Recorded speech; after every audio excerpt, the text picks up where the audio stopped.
Hello everyone, welcome back to my channel. তোমরা সবাই কেমন আছো? আশা করি সবাই ভালো আছো। আজকে তোমাদের সঙ্গে আমি আরেকটা রেসিপি শেয়ার করব। আজকে আমি তোমাদের পালং শাক দিয়ে চিকেন কারি বানায় দেখাবো। তাহলে আমি পালং শাক দিয়ে চিকেন কারি আর কি করে বানাই, তোমরা ভিডিওটা লাস্ট পর্যন্ত দেখতে থাকো। আশা করি তোমাদের কাছে ভালো লাগবে। এই দেখো, পালক চিকেন বানানোর জন্য এই যে আমি চিকেন নিয়ে নিছি। 1 কেজির মতন চিকেন আছে, আমি ভালো করে ধুয়ে পরিষ্কার করে নিছি আর কি। আর এই যে পালং শাকও নিয়ে নিছি, পালং শাকটা আমি ভালো করে ধুয়ে নিছি। আর এনে 2 গাঁটার মতন আর কি পালং শাক আছে। এখন আমি একটু চিকেনটা ম্যারিনেশন করব। ওর জন্য এই যে একটু গোলমরিচ দেবো 1 চামচের মতন, ছোটো চামচের 1 চামচের মতন আর কি গোলমরিচ পাউডার দেবো আর কি, ব্ল্যাক পেপার পাউডার। আর এই যে ছোটো চামচের 1 চামচের মতন চিলি ফ্লেক্স দেবো। তোমাদের কাছে যদি চিলি ফ্লেক্সটা না থাকে তোমরা রেড চিলি পাউডারটা 1 চামচ দিয়ে দিতে পারো।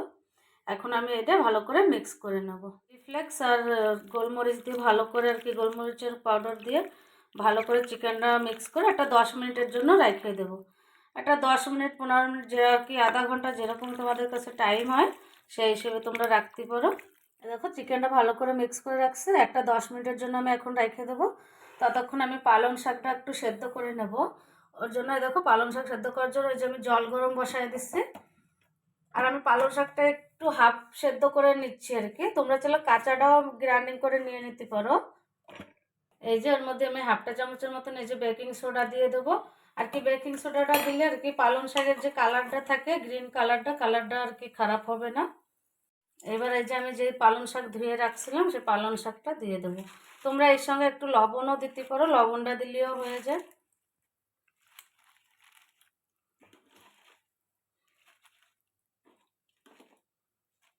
দেখো শাকটা আমি ভালো করে আর কি যে মিশিয়ে দিছি। এখন অল্প একটু আর কি ভাপায় নেবো, কাঁচা গন্ধটা যাবে সেই অবধি আর কি, বেশি সময় আর কি সেদ্ধ করার দরকার নেই। শাকটা ভালো করে আর কি সেদ্ধ হয়ে গেছে। এখন আমি নামাই জলটা ঝরায় নেব, জল ঝরায় আর কি ঠান্ডা করে নেব। এই দেখো জলটা ভালো করে যে ঝরায় নিয়েছি, জল ঝরানো হয়ে গেছে। আর পালং শাকটা আর কি, পালং শাকটা ঠান্ডা হয়ে গেছে। এই দেখো এখন আমি এটার একটা পেস্ট বানিয়ে নেব। এই দেখো এই যে এবার আমি কিছু ধনে পাতা দেবো। আমি ধনে পাতাটাও ভালো করে আর কি ধুয়ে নিচ্ছি। আর এই যে 3-4টা কাঁচা লঙ্কা দেবো, দিয়ে ভালো করে একটা স্মুথ পেস্ট বানিয়ে নেবো এখন আমি। এই দেখো পালং শাকের পেস্টটা এই যে বানায় নিচ্ছি। এই যে আমি রান্না করার জন্য এই যে কড়াই বসা দিচ্ছি, কড়াইটা গরমও হয়ে গেছে। এবারে যে আমি সরিষার তেল দিয়ে দেবো। আমি সরিষার তেল দিয়ে রান্না করতেছি, তোমরা চাইলে এই জায়গায় সাদা তেলটা দিয়েও রান্না করতে পারো। এই দেখো তেল গরম হয়ে গেছে। এবারে যে ফোড়নে আমি গোটা জিরা দিয়ে দেবো। আর এই যে 2টা তেজপাতা দেবো।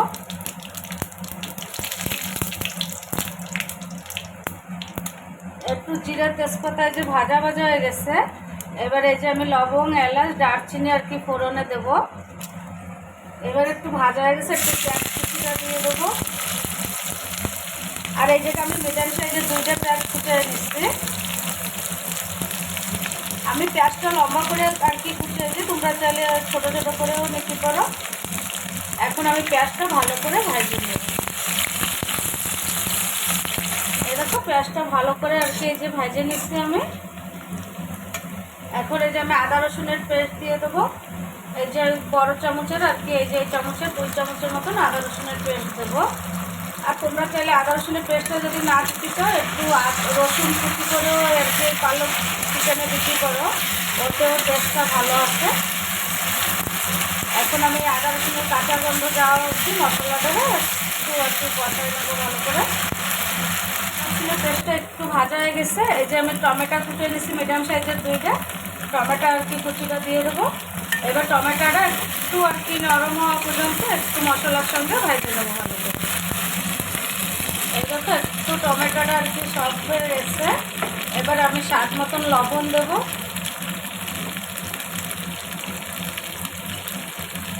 দিয়ে একটু মিশিয়ে দেবো।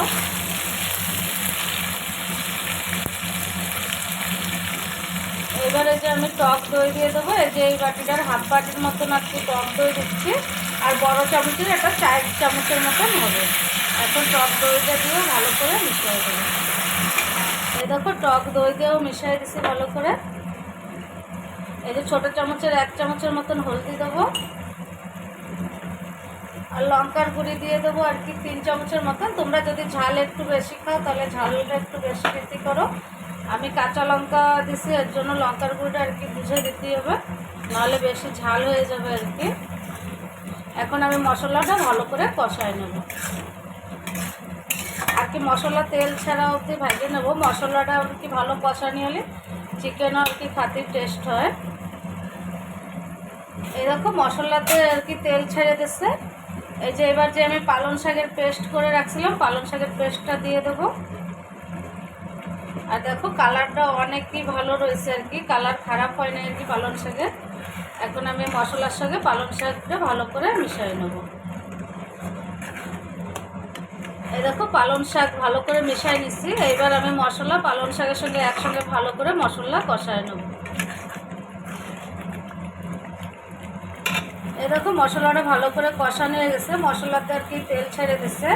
এখন আমি যে চিকেন ম্যারিনেশন করে রাখছিলাম সে চিকেন দিয়ে দেবো।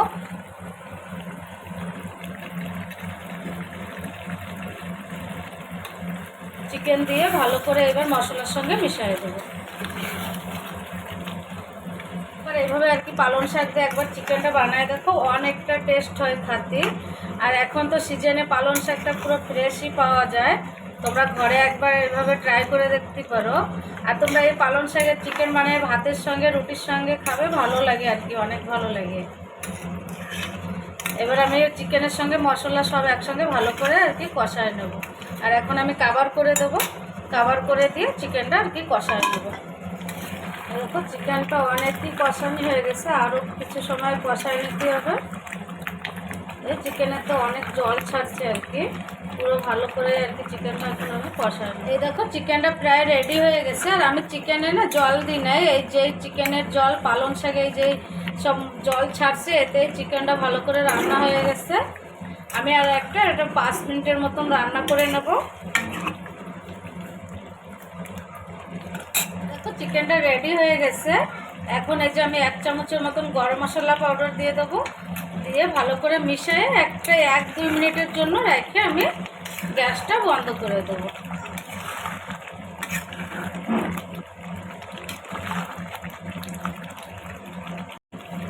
এই দেখো পালং চিকেনটা আমার রান্না করা হয়ে গেছে।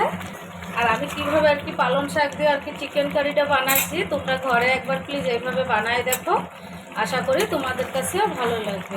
আর সিম্পলভাবেই বানাই তোমাদের দেখাইছি। তোমাদের কাছে যদি এই পালং শাক দিয়ে চিকেনের রেসিপিটা ভালো লাগে তাহলে একটা লাইক শেয়ার কমেন্ট করে দিও। আর প্লিজ আমার চ্যানেলটাকে সাবস্ক্রাইব করে দিও। তাহলে দেখা হচ্ছে নেক্সট ভিডিওতে। Bye bye.